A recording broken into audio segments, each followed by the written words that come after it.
માં તો આજે શું બનાવવાની છે? આજે શું બનવાનું છે? આજે બહુ યમી બનવાનું છે. તને એક આઈડિયા આવે છે કે હું શું બનાવી રહી છું? Is it ratatouille? યસ.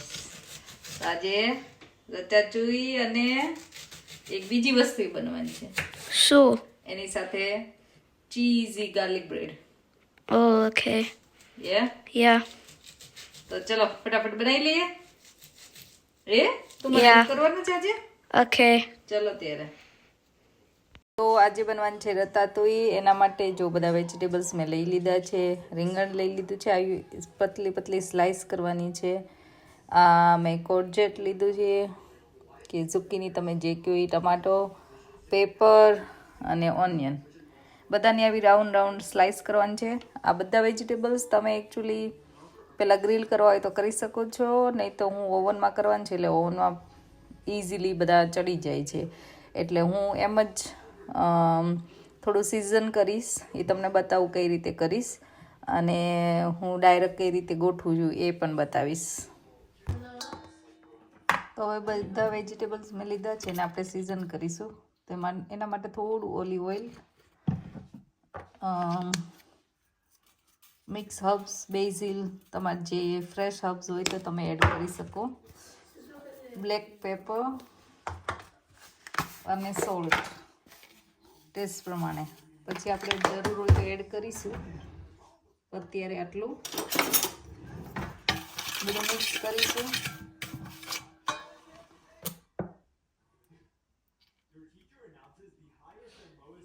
થોડું ઓલિવ ઓઇલ વધારે જોઈશે કેમ કે વેજીટેબલ્સ વધારે છે. બરાબર. હવે જે આ બધી સ્લાઇસ આપણે કરીએ એ એડ કરી દઈશું અને સરસ રીતે મિક્સ કરીશું.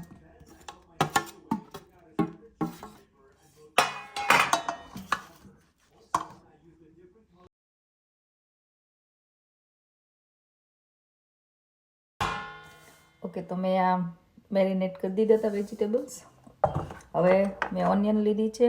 ઓનિયન મેં અંદર નથી નાખી કેમ કે અલગ અલગ થઈ જાય એટલા માટે. અને આ છે મોઝરેલા.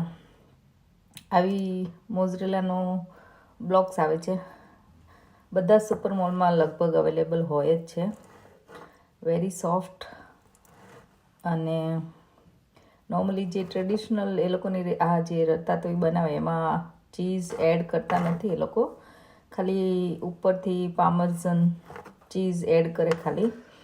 પણ આ મોઝરેલા આની સાથે સરસ લાગે છે એટલા માટે હું એડ કરું છું, અને છોકરાઓને પણ ભાવે છે એટલા માટે. તો એની પણ આપણે સ્લાઇસ કરી લઈશું આવી રીતે સરસ, જે રીતે આપણે બધા વેજીટેબલની સ્લાઇસ કરી છે એમ જ. અને હવે આપણે શું કરવાનું છે, પાસ્તા સોસ લેવાનો. પાસ્તા સોસ તમે ગમે તે, હું નોર્મલી આ વાપરતી હોય છે ટેસ્કોમાં, રિડ્યુસ શુગર, અને આમાં વેજીટેબલ્સ પણ આવતા હોય છે. તો આ સોસ હું વાપરતી હોઉં છું. બધા સુપર મોલમાં લગભગ અવેલેબલ હોય છે, એટલે તમે ગમે ત્યાંથી બાય કરો. તમે ટ્રાય કરવાનો અને કયો તમને વધારે સરસ લાગે છે પછી જોવાનું. હવે આમાં આપણે બેક કરવાનું છે, એટલે આ બેકિંગ ટ્રે લઈ લઈશું અને એમાં આપણે ઓલિવ ઓઇલ અથવા તો નોર્મલ ઓઇલથી ગ્રીઝ કરી લેવાનું.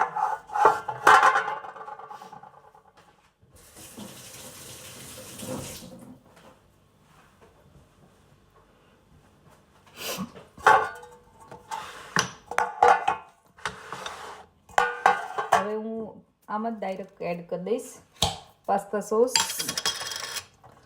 ને પાસ્તા સોસ થોડો પતલો હોય છે, એટલે એને થોડો થીક બનાવવા માટે હું છે ને આ પેસ્ટ વાપરતી હોય છે, ટમાટો પેસ્ટ. આ પણ નોર્મલી તમારા ગમે ત્યાં પાસ્તાની જે આયલ હોય એમાં તમને મળી જશે. એનાથી શું થાય, થીક અને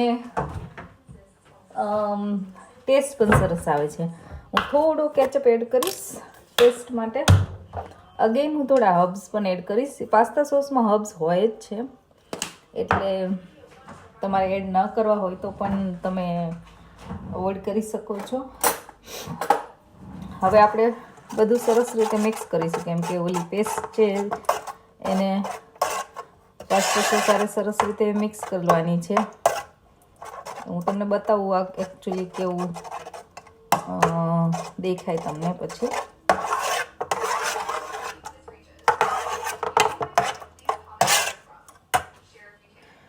લેટ મી શો યુ. તો તમે જોઈ શકો છો મેં આ રીતે બધું સરસ મિક્સ કરી દીધું છે અને એનું એક આમ લેયર કરવાનું છે ખાલી.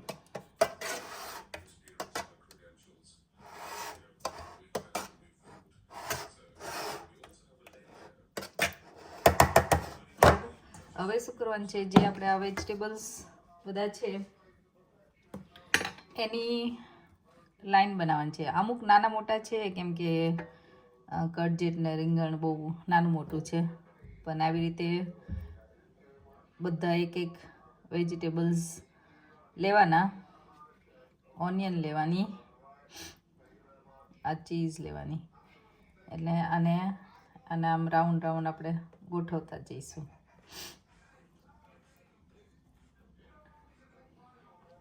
તો એવી રીતે પાછી સ્લાઈસ લેવાની બધી અને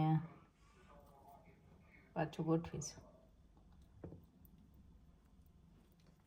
આવી રીતે. તો આને આખું આપણે ભરાઈ જાય ત્યાં સુધી એને ગોઠવતા જવાનું છે.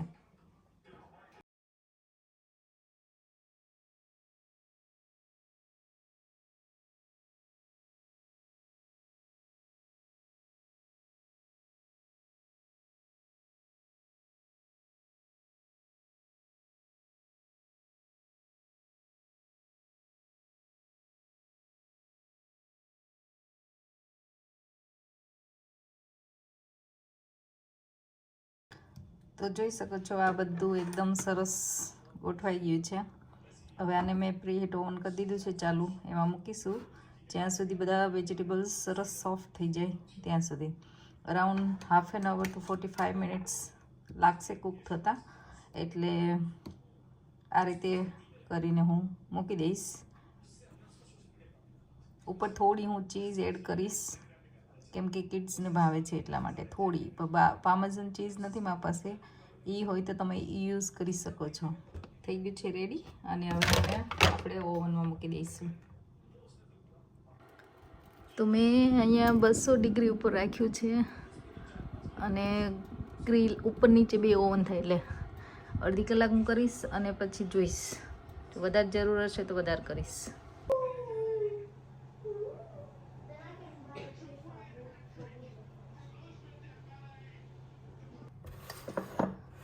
હવે ગાર્લિક બ્રેડ આપણે બનાવવા માટે શું કરીશું, બટર લઈશું, ગાર્લિક લઈશું ટેસ્ટ પ્રમાણે. આ મેં ચીઝ સ્લાઈસ કરી લીધી છે છીણવાને બદલે, જે નોર્મલ ચેડર આવે એ. અને આ હું લાવી છું સાવરડો બ્રેડની બગેટ કે વોટ એવર તમે કહો, લોફ, બરાબર. તો આ નોર્મલી બધી સુપર માર્કેટમાં હોય છે. મને ઘણા બધાએ પૂછેલું કે તમે રેસીપી આપજો સાવરડોની, પણ સાવરડો બ્રેડ હું ઘરે બનાવતી નથી, હું સુપર માર્કેટમાંથી જ લાવું છું. અને એ લોકો ફ્રેશ એવરી ડે બનાવતા હોય છે. અને આ સરસ બહારથી ક્રન્ચી હોય, અંદરથી સોફ્ટ હોય, અને ટેસ્ટ આનો બહુ સરસ હોય છે. અને plus this is healthier than normal bread. એટલે આ બ્રેડ સીડ્સવાળી હું લાવી છું, પણ આમાં ઘણી બધી અલગ અલગ ફ્લેવર પણ આવતી હોય છે. તમે બેકરી સેક્શનમાં, કોઈ પણ સુપર માર્કેટનું બેકરી સેક્શન હોય જ છે, એમાં તમે ટ્રાય કરજો સાવરડો બ્રેડ. એમાં વ્હાઈટ હોય, આ હોલ મિલ હોય, પછી સીડેડ હોય, પછી ટેસ્કોમાં સૌથી વધારે વેરાયટી મને આજ સુધી મળી છે. અને એમાં ઓલિવ્સ સાથે આવે છે, ગ્રીન ઓલિવ સાવરડો બ્રેડ, એ બહુ સરસ હોય છે. એટલે ટોસ્ટ કરવામાં, અવાકાડો ટોસ્ટ ખાવામાં તમે સાવરડો બ્રેડ વાપરો તો વધારે સરસ અને ટેસ્ટી લાગે છે. તો આજે હું આમાં જે pull apart bread, cheesy garlic bread કે, તો હું એની સ્લાઈસ અને આવી રીતે કરીને કાપીને એમાં હું આ બટર અને ચીઝ ભરીશ આમાં. તો હું તમને બતાવું હું કઈ રીતે કરું છું. તો સૌથી પહેલાં બટરને આપણે થોડું વોર્મ કરીશું અને થોડું મેલ્ટ કરી દઈએ. બટર આપણે ઓગાળી દીધું. હવે એમાં ગાર્લિક છીણી દઈશ બધું.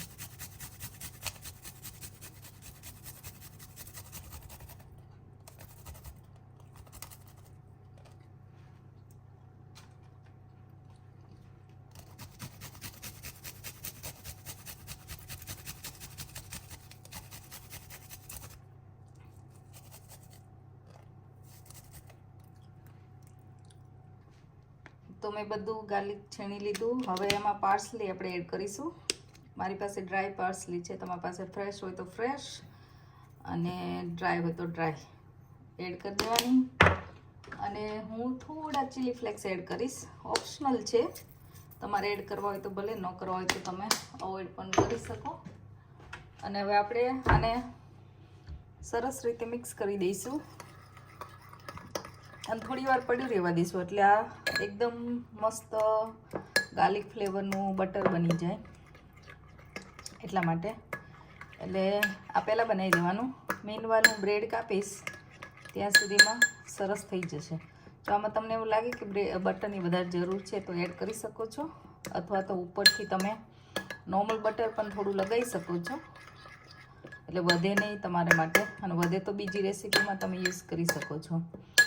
તો આ રીતે આ બટર થઈ ગયું છે રેડી. આપણે આને થોડી વાર મૂકી દઈશું સાઈડમાં. અને મીનવાઇલ જે આ બ્રેડ છે એને આપણે કાપી લેવાનું છે.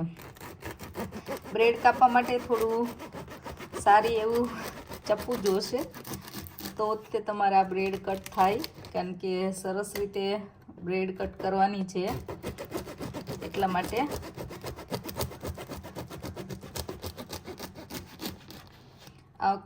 આવું હોય ને, અને બ્રેડનું અલગ ચપ્પુ પણ આવતું હોય, જો તમારી પાસે હોય તો તમે યુઝ કરી શકો છો.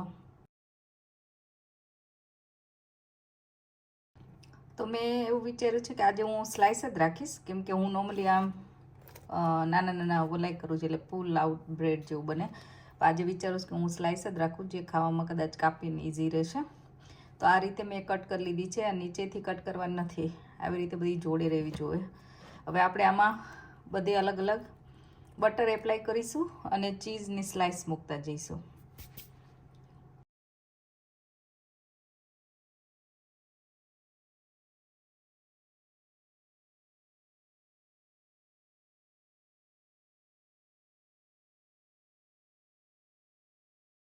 તો તમે જોઈ શકો છો મેં અંદરની સાઈડ બધે બટર લગાવ્યું અને આ ચીઝની સ્લાઇસ હતી બધી મૂકી દીધી. હવે આપણે શું કરીશું, જે વધેલું બટર છે એને ઉપર આવી રીતે સ્પ્રેડ કરી દેવાનું છે.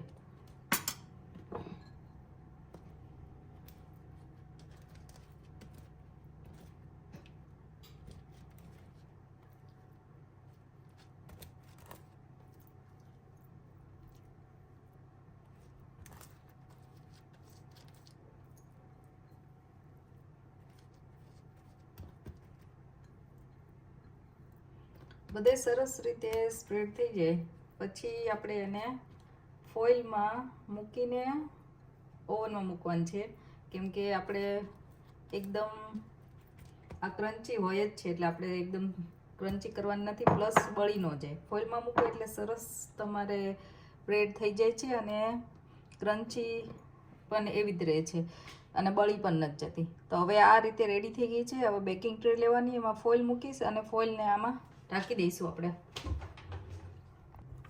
તો મેં આ રીતે ફોઇલ લઈ લીધી છે બેકિંગ ટ્રે ઉપર, એમાં બ્રેડ આખી આપણે ટ્રાન્સફર કરી દઈશું અને ફોઇલને આપણે આની આજુબાજુમાં વીંટી દેવાની છે આવી રીતે.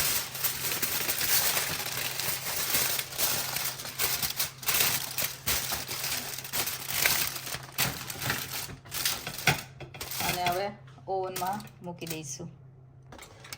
તો જોઈ લો, રતા તો એકદમ થઈ ગઈ છે મસ્ત રેડી. આઈ થિંક 40 મિનિટ્સ મને લાગ્યા ચડતા, અને મેં ઓવનમાંથી કાઢી લીધું છે. અને આ ગાર્લિક બ્રેડ પણ થઈ ગઈ છે મસ્ત રેડી. તમે જોઈ શકો છો ચીઝ એકદમ મેલ્ટ થઈ ગઈ છે મસ્ત, અને સ્મેલ પણ સરસ આવે છે. તો ચલો ફટાફટ હવે જમી લઈએ.